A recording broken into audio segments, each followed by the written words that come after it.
Ako'y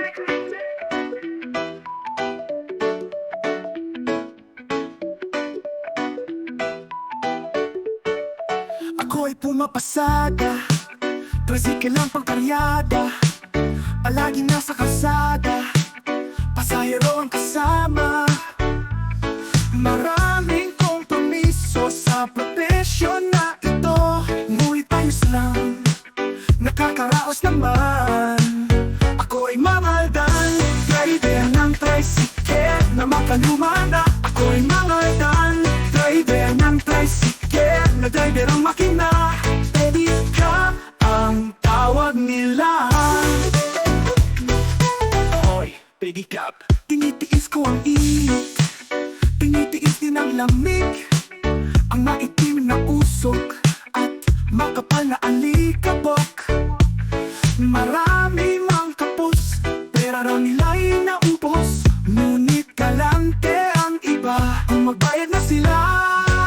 Ako'y mamaldan, driver ng tricycle na makalumana. Ako'y mamaldan, driver ng tricycle na driver ang makina. Pedicab ang tawag nila. Hoy, pedicab. Kung nga isang pedicab driver sa bayan ng Mangaldan, nagsasakay ng mga pasahero kahit hindi ko kilala. Kung minsan pa nga ay tagatulak, pero kung minsan ay gumagamit lang naman.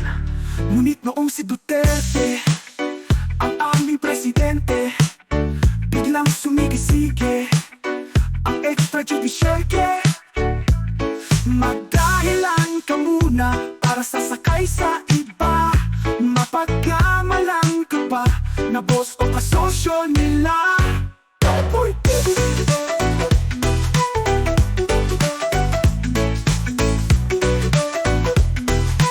Hoy, pedicab. Ako'y mamaldan, driver ng tricycle na makalumana. Ako'y mamaldan, driver ng tricycle na driver ang makina. Pedicab ang tawag nila. Hoy, pedicab.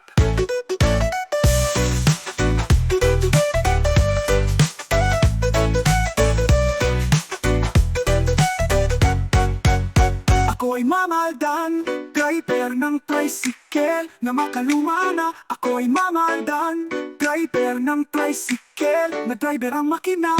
Pedicab ang tawag nila.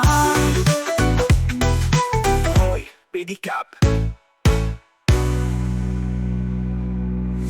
Ako nga ay isang pedicab driver sa bayan ng Mangaldan, nagsasakay ng mga pasahero kahit hindi ko kilala. Kung minsan pa nga ay tagatulak, pero kung minsan ay gumagamit lang naman. Ngunit noong si Duterte, ang aming presidente, biglang sumigisige ang extrajudicial ke. Magdahilan ka muna para sasakay sa iba, mapagkamalan ka pa na boss o kasosyo nila. Ngunit noong si Duterte, ang aming presidente, biglang sumigisige ang extrajudicial ke. Magdahilan ka muna para sasakay sa iba, mapagkamalan ka pa na boss o kasosyo nila. Ako nga ay isang pedicab driver sa bayan.